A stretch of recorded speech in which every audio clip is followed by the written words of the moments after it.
چل رہے ہیں ہم دنیا کو باطل کو مقصود بنا کے زندگی گزار رہے ہیں، پھر امیدیں ہیں ہماری جنت کی، بخشش کی، شفاعت کی، یہ بھی گمراہی ہے۔ یعنی وہ چیز جو ہو نہیں سکتی تو آپ اس کی امیدیں کیسے لگا لیتے ہیں؟ اللہم صلی علی سیدنا محمد وعلی آل سیدنا محمد بعدد کل ذرۃ مئۃ الف الف مرۃ۔ سامعین و ناظرین کرام، السلام علیکم ورحمۃ اللہ وبرکاتہ۔ آج کا ہمارا موضوع گمراہی کیا ہے۔ دیکھیں، گمراہی یہ ہے کہ آپ منزل کو بھول جائیں یا باطل کو منزل ٹھہرا لیں، یعنی جہاں آپ نے نہیں جانا تو اس کو آپ منزل بنا لیں یا سمجھ لیں، تو یہ گمراہی ہے۔ دنیا ہماری منزل نہیں ہے، ہم نے اس کو منزل بنا لیا ہے۔ ہر شخص، میں مسلمانوں کا تذکرہ کر رہا ہوں، ہر مسلمان، فرد ہو، قوم ہو، امت ہو، یہ گمراہ ہے، راستہ غلط ہو گیا ہے۔ اس نے تو اللہ کے راستے پر چلنا تھا، اللہ کے راستے پر تب چلتا یہ یا تب چلتے کہ جب اللہ کو منزل بنا لیتے۔ آج اللہ کے راستے پر چلنا ہمیں دشوار ہے، بلکہ بہت سے لوگوں کو ناممکن لگتا ہے، ایسا تو نہیں ہو سکتا، ایسا تو ہم نہیں کر سکتے۔ تو اس کی وجہ یہ ہے کہ ہماری ترجیح آخرت نہیں ہے، منزل اللہ نہیں ہے، ہم نے منزل بدل لی ہے۔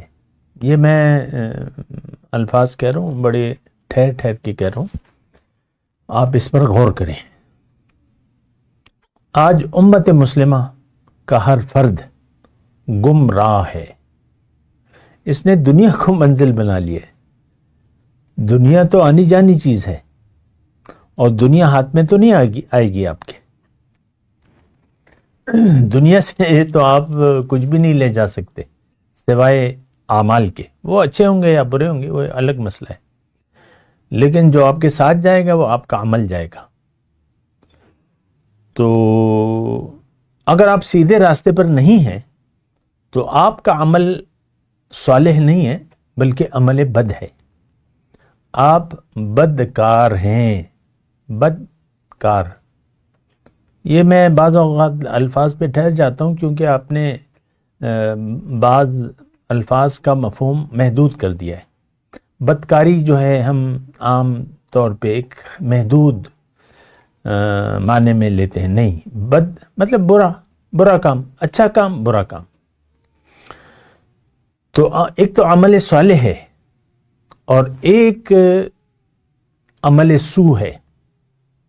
قرآن کے حساب سے اگر میں بات کروں، بلا من کسب سیئۃ وجزاء سیئۃ سیئۃ بمثلھا، برائی کا بدلہ تو برائی ہے۔ تو دیکھیں، میں صرف یہ بات کہہ رہا ہوں، آپ اس بات پہ سوچیں، اور آپ سے مخاطب ہوں کہ ہم سب گمراہ ہیں۔ ہماری منزل اللہ نہیں ہے تو سیدھے راستے پر ہم کیسے چل سکتے ہیں یا دعویٰ کیسے کر سکتے ہیں؟ اچھا، چل رہے ہیں ہم دنیا کو باطل کو مقصود بنا کے زندگی گزار رہے ہیں، پھر امیدیں ہیں ہماری جنت کی، بخشش کی، شفاعت کی، یہ بھی گمراہی ہے۔ یعنی وہ چیز جو ہو نہیں سکتی تو آپ اس کی امیدیں کیسے لگا لیتے ہیں؟ آخر کار جاؤں گا، بھئی کیسے جاؤ گے آخر کار؟ نہیں، جو گمراہ ہے وہ ہمیشہ کے لیے جہنمی ہے۔ دیکھیں، بات ہے ساری ایمان کی۔ ایمان کہتے ہیں یقین کو۔ ہمارا یقین ہے دنیا پر، ہمارا جینا مرنا دنیا کے لیے ہے۔ آخرت کو ترجیح دینا، اللہ کو منزل بنا لینا، یہ ہمارے خواب و خیال میں بھی نہیں ہے۔ بات ہوں گے بعض لوگ وقتی طور پہ نیک جذبات میں آ کے مرد داڑھی چھوڑ دے گا یا امامہ شریف باندھ لے گا، یا عورت جو ہے پردہ کر لے گی، سر پہ دوپٹہ لے گئی یا سینہ ڈھانپ لے گی، وہ الگ مسئلہ ہے۔ وقتی طور پہ جذبات، یہ سطحی جذبات کہلاتے ہیں، سطحی۔ اوپر اوپرالو، جو لپ سروس آپ کہتے ہیں نا، تو ہمارا اسلام تو صرف لپ سروس ہے، زبان سے کہہ بھی دیا لا الہ تو کیا حاصل، دل و نگاہ جو مسلمان نہیں تو کچھ بھی نہیں۔ دیکھیں میں گمراہی کی بات کر رہا ہوں، یہ بڑا اہم موضوع ہے۔ ہم سب گمراہ ہیں، اور گمراہی کا ہمیں پتہ بھی نہیں چل رہا۔ یحسبون انہم مہتدون، دیکھیں ایک آیت میں یہاں پر پیش کروں گا آپ کو۔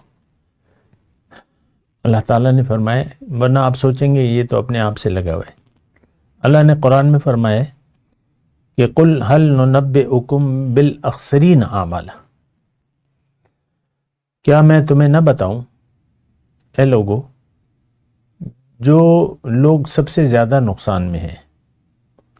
یہ کون لوگ ہیں؟ الذین ضل سعیہم فی الحیات الدنیا، یہ وہ لوگ ہیں جنہوں نے دنیا کو منزل بنا لیا ہے اور دنیا ہی کے لیے زندگی گزار رہے ہیں، باوجود اس کے وہ سمجھتے ہیں کہ ہم سیدھے راستے پر ہیں۔ یہ کون ہے؟ یہ آج کا مسلمان ہے۔ آج کے مسلمان کی منزل تو دنیا ہے۔ آپ دیکھ لیں، گلی کا خاکروب اور ملک کا وزیر اعظم آج، اور اس کے مابین جو بھی لوگ بس رہے ہیں، ان سب نے دنیا کو منزل بنا لیا ہے۔ اللہ ماشاءاللہ کی بات میں نہیں کر رہا، ہوں گے اچھے لوگ، لیکن برائی غالب ہے، گمراہی غالب ہے، تبھی تو ہم ایک شکست خوردہ قوم ہیں، جبھی تو ہم ایک عذاب یافتہ قوم ہیں، جبھی تو ہم ایک ذلیل قوم ہیں، جبھی تو ہمارے لیے دنیا اور آخرت کی رسوائی ہمارا مقدر کر دی ہے۔ یہ میں نہیں کہہ رہا، آیت ہے، افتؤمنون ببعض الکتاب وتکفرون ببعض، کیا تم کچھ احکامات کو مانتے ہو اور کچھ کو نہیں مانتے؟ فما جزاء، بس کیا ہے بدلہ جو تم میں سے ایسا کرے، الا خزی فی الحیات الدنیا، اس کے لیے رسوائی ہے، شرمندگی ہے دنیا کی زندگی میں، ویوم القیامت یردون الی اشد العذاب، اور قیامت کے دن ان کو شدید عذاب کی طرف لوٹایا جائے گا۔ تو دیکھیں معاملہ بالکل درست ہے، یعنی جو میں آپ کو کہہ رہا ہوں یعنی بالکل سیدھا ہے، اور سیدھے کا مطلب میری یہ ہے کہ ہم سب گمراہ ہیں، کوئی شک و شبہ نہیں ہے ہماری گمراہی میں۔ لوگ نماز پڑھ رہے ہیں، مسجدیں بھری ہوئی ہیں، آج جمعے کا دن ہے، مسجد میں ہماری 3 چھت کی منزل ہے ہمارے محلے کی، تو تیسری چھت پہ بھی لوگ یعنی وہ بھری ہوئی ہے۔ ایک شخص بھی ان میں سے نماز کی حقیقت کو نہیں جانتا۔ کیوں پڑھ رہے ہیں؟ ہمارے والدین نے اس کام پہ لگا دیا ہے، معاشرے کا جبر ہے، جمعے کی نماز پڑھنی ہے، بس نہانا دھونا ہے اور آج جمعے کے دن ہے نماز۔ تو یہ بس دیکھیں جو ہم کر رہے ہیں، یعنی جو دین، جس کو ہم نے دین سمجھ لیا ہے وہ دین نہیں ہے، یہ دراصل ہماری خواہشات ہیں، نمبر 1، آباء و اجداد کی تقلید ہے، نمبر 2، معاشرے کے جبر ہے۔ روزہ رمضان آ گیا، بس سحریاں افطاریاں شروع ہو جاتی ہیں، عیدین کی نماز پہ اور زیادہ رش ہوتا ہے، اور یہ صرف رسم ہے جو ہم کر رہے ہیں، نہ ہم اس کی حقیقت جانتے ہیں جو کچھ ہم کر رہے ہیں، اور نہ جاننا چاہتے ہیں۔ مرتے بن جاتا ہے انسان، بچپن سے لے کر جوانی کی دہلیز پر قدم رکھ کر بڑھاپے تک پہنچ کر مر جاتا ہے۔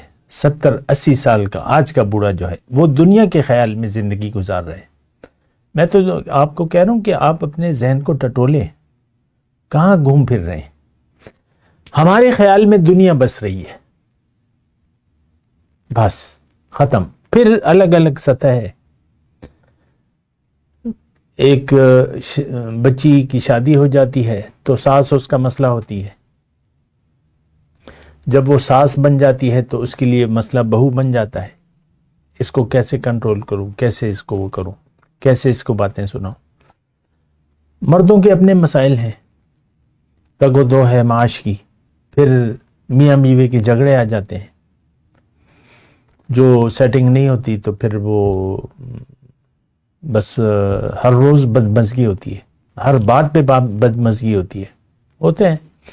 لیکن ایک بات سیٹ ہے کہ ہم دنیا دار ہیں، اللہ سے ہمارا کوئی تعلق ہے نہیں اصل میں، نہ دین سے ہمارا کوئی واسطہ ہے۔ دین کو تو ہم جانتے بھی نہیں ہیں کہ دین ہے کیا چیز، قرآن کیوں آیا ہے، میں کون ہوں، مجھے اللہ نے کیوں بنایا ہے، میں نے کرنا کیا ہے، سب ظاہر کے جھگڑوں میں پڑے ہوئے۔ وآخر دعوانا الحمدللہ رب العالمین۔ مولاي صل وسلم دائما ابدا على حبيبك خير الخلق كلهم